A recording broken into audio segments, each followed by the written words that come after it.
if everything checks out there, I mean, I think Andrew Booth can be one of the best corners in the NFL if he stays healthy. What's up, everybody? It's Joe Marino from the Draft Network here to talk about the Minnesota Vikings 2022 NFL draft class. And, you know, it was an exciting draft for the Vikings, who made 10 selections, another team who's in the first year of a new head coach and general manager. And it was exciting to see what they were able to put together. Let's dig into these picks. And obviously, a lot of these picks were the result of trades moving up and down the board quite a bit. And the Vikings made their first pick at number 32 overall in the first round. CINE, the safety from Georgia. This dude is a hammer. This guy will come downhill, he'll tackle, and really be a tone setter for this Vikings defense. You know, I like him in coverage. He's got a lot of speed, a lot of range. You can see him playing in split zones next to Harrison Smith. But where you really love CINE is what he can do playing downhill and tackling, and he'll be a tone setter for the Vikings. And in year one, I do see him as the starting safety next to Harrison Smith. In the second round, pick 42, the Vikings got one of my favorite players in the class, and Andrew Booth, the cornerback out of Clemson. And, you know, the Vikings have been picking a lot of corners early in drafts. And even though there's a new GM in place, they still needed help at the cornerback position, just given how some of those guys haven't worked out. But Andrew Booth, who, if you ignore the medicals, and I know that that's not really what you should do, but just thinking about the player, the size, the athleticism, what he did at Clemson, the recruiting pedigree, it's all there. I mean, this guy's a high-level football player. The only question is the medical side of things, and that's why he was available at number 42. And obviously the Vikings did plenty of due diligence here. They obviously feel comfortable with the medicals enough to make him a second-round pick. And if everything checks out there, I mean, I think Andrew Booth can be one of the best corners in the NFL if he stays healthy. So in year one, if he's healthy, I see this as a starter for the Minnesota Vikings and potentially a really high-impact player that they'll be rewarded for taking and pulling the trigger on despite some medical concerns there. In the second round as well, number 59 overall, Ed Ingram, guard from LSU. Ingram's a good football player, and he's a bigger guard, but what I like best about him is how good he is in pass protection. This guy's going to maintain the depth of the pocket. He's got good anticipation. He slides his feet well. He keeps his hands engaged. I really like him as a pass blocker, and obviously has the size to really be an impact run blocker as well. And so this is a little bit different type of player that we've seen Minnesota go for on the offensive line. And I think that just really kind of speaks to Kevin O'Connell and his background and running some more inside zone to complement the wide zone. And I think it wouldn't be out of the realm of possibilities that this guy could challenge to be one of the starting guards in year one. But if not, I think at minimum, he's a quality reserve that in year two or at the latest year three becomes a starter for the Minnesota Vikings.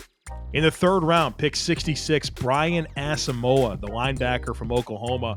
This is a fun football player to watch. If you like linebackers that fly all over the field, make tackles, are good in coverage, you know, play above their weight class, that's what you get in ASAMOAH. And Vikings fans should know that, right? They've seen Eric Kendricks play for so long on the second level of that defense at a high level. And, you know, Brian ASAMOAH is cut from a very similar cloth where you see speed, range, instincts, coverage ability.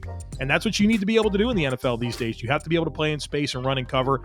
He might not be the biggest, but I am not sleeping on Brian ASAMOAH, potentially in year one as a starter, but I think a guy that in year two, I think is easily one of the starters for the Vikings on defense.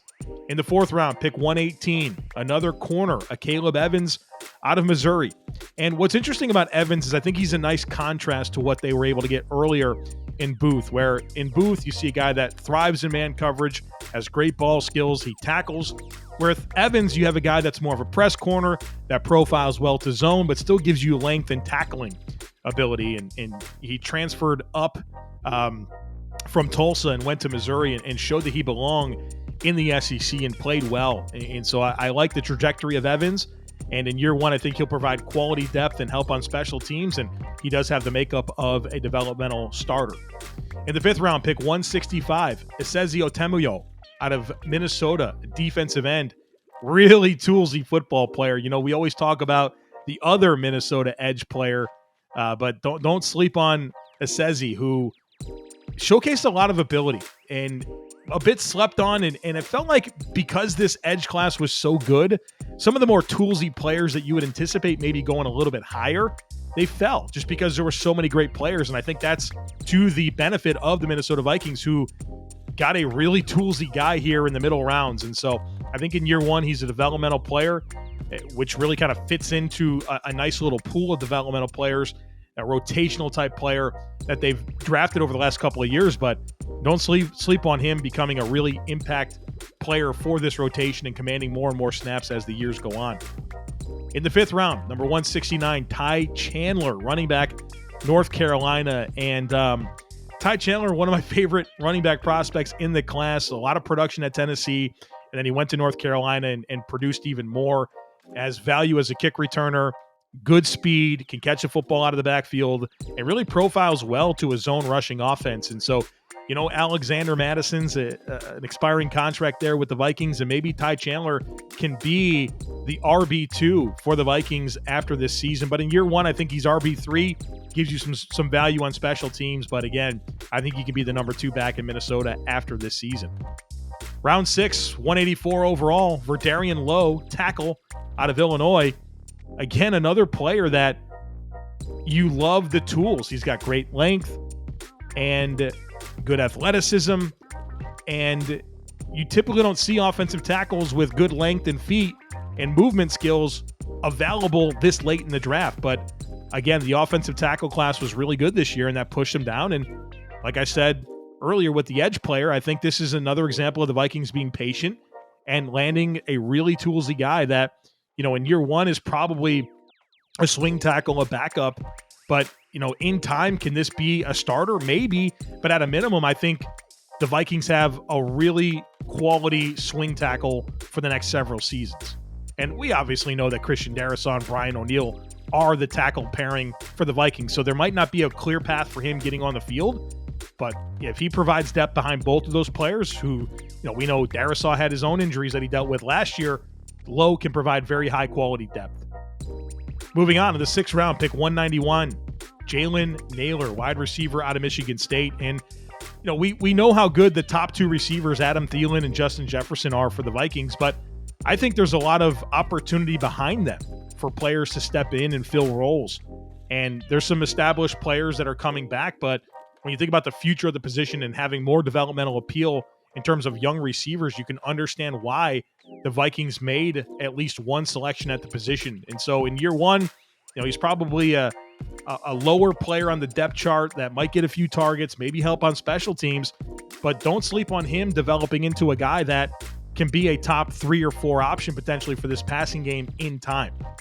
The last pick for the Vikings, Nick Muse, a tight end out of South Carolina, 7th round pick, 227. And, you know, Muse is a guy that when you watch him play at South Carolina, you love how he competes. He's a very physical player, battles through contact. He's a little undersized, but still competes as a blocker. Doesn't have the length that you typically like in a tight end, but he just goes out and competes. And when you think about, you know, Tyler Conklin and what he became for Minnesota, and I'm not saying that that's a right off the bat type situation, because it even took Tyler Conklin some time to develop and settle in and have the production that landed him the big contract with the Jets. But I see Muse maybe taking a similar path where, you know, there's some tools there, and maybe he doesn't check every box that you're looking for, but don't sleep on the way that this competes. He's a very natural player in terms of catching the football.